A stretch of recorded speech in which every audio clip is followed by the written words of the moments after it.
Okay, they name this section Rewriting Formulas and Equations. What we're going to really be talking about is isolating a variable, getting a variable by itself.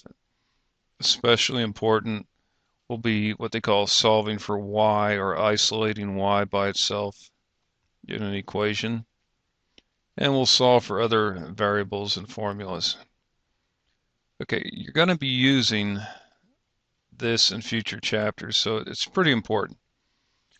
They say rewrite formulas and equations with, they call it, I call it isolate a variable. Now note what it says. When we solve for a variable, in this case, we're not looking for a number answer. Rather, we're simply trying to get a particular variable by itself, or we're isolating that variable. One of the most common things you're going to have to do is isolate or solve for y. A common example of this, solving for y in a linear equation, which we will do many times to put things into slope-intercept form. Okay, so we're going to solve these next equations for y. Well, if we want to get y by itself, again, traditionally we do an addition or subtraction. We can remove this whole 8x from that side. That's a positive 8x, so we'll subtract 8x and subtract 8x from this side. Now, notice the negative in front of the 4y did not disappear. So we have negative 4y. You could write 12 minus 8x or negative 8x plus 12. They do not combine. X's do not combine with numbers. Now, I'm going to try and get you in the habit of putting the x term first. Instead of writing 12 minus 8x, write negative 8x plus 12, because in the future in slope-intercept form, we'll put our x term first. Now you're just about there. Your goal is to get y by itself. Once you can eliminate this negative 4, you will have done that. As you know, you divide by negative 4, and if you divide this by negative 4, you have to divide this by negative 4 and divide the 12 by the negative 4. This cancels. You now have y by itself. So you have y equals a negative divided by a negative is a positive. So that's positive 2x. And a positive and a negative is a negative or minus. So that would be minus 3. So that's it. You have solved for y, which in this case means isolating y by itself on one side of the equals. Okay, let's try another one.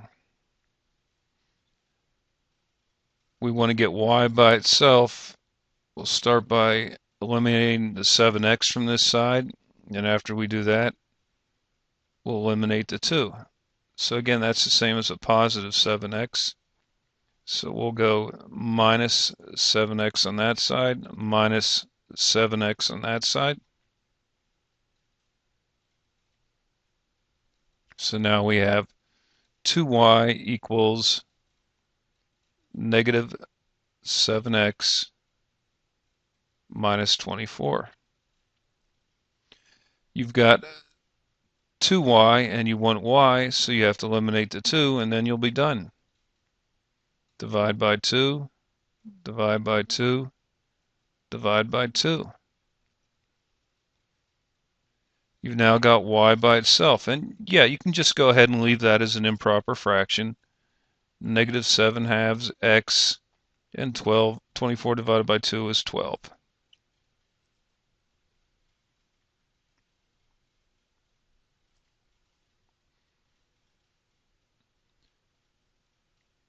Now, they won't always go in x, y, number, or constant form. You have to look at each problem individually. Let's see. Well, I've got 6y. I want to get y by itself here. So that's minus 12. So I'll have to add 12 to both sides.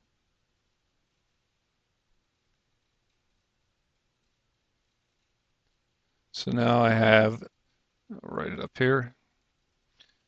6y equals 24x plus 12. One step left to get y by itself, to isolate or solve for y. Divide by 6. And again, if you divide this by 6, you must also divide the 24x by 6 and the 12 by 6.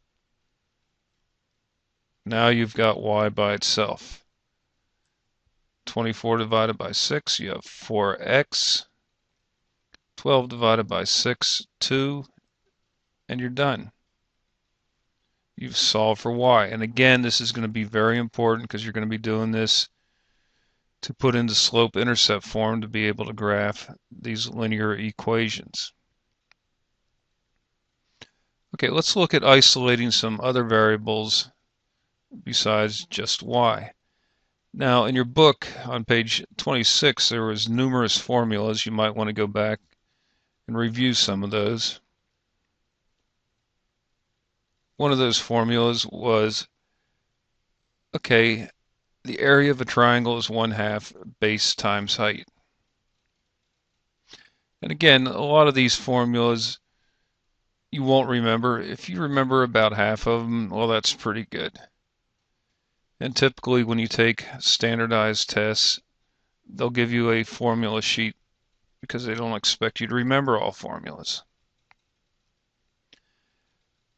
Okay, let's take a look at this. The formula for the area of a triangle is 1/2 base times height, or 1/2 BH as abbreviated. We want to solve for B. That means we want to get B by itself. That's the problem. They're asking us to solve for B. So to get B by itself on this side, we have to get rid of the 1/2 and the H. Well, let's see. To eliminate the 1/2, you multiply by its reciprocal, which is 2, or 2 over 1. It's not necessary to write the over 1, because then that cancels, but we have to multiply this side also by 2. Again, 2 over 1 is the same as 2. This cancels.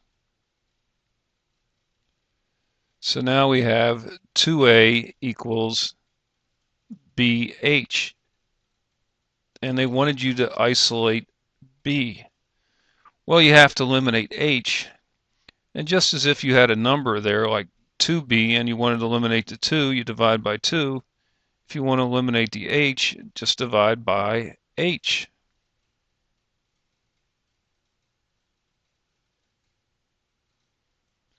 Okay, B is now by itself on that side of the equation. So B is 2a over H. That's it. You're done. They just asked you to solve for B. And that's what it means. And if you like to write it on the left side, you can rewrite it like this. B equals 2a over H.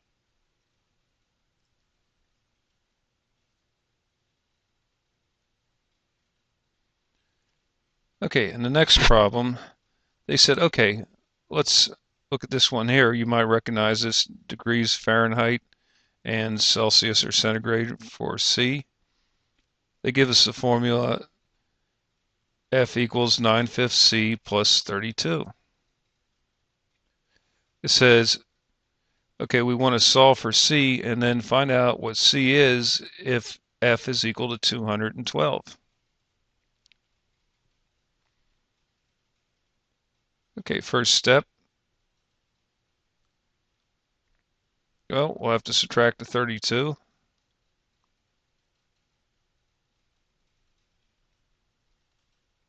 And I'll bring this up here. So we have F minus 32 equals 9/5 C. Now to get C by itself, you have to eliminate the 9/5, so you multiply by the reciprocal of that, which is 5/9. And you can individually multiply each of these by 5/9 or write 5/9 in front of the whole expression and put it in parentheses And because that would distribute, that would be the same thing as going 5/9 F minus 5/9 times 32. Okay, so these cancel. You've now got C by itself. C equals 5/9 times F minus 32. Now the last thing they asked you here is, okay, now that you've got C by itself, find out what C is if F is equal to 212.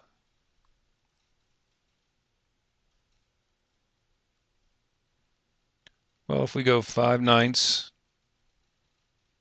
times 212 minus 32, that's equal to 5/9 times 180.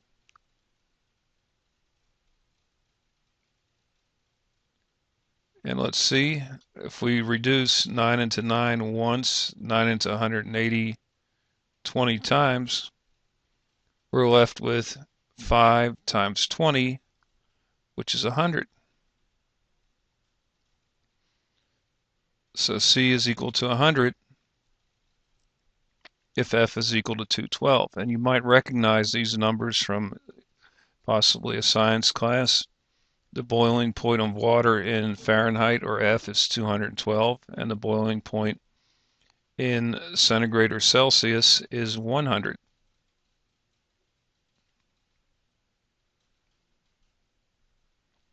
Okay, that's it.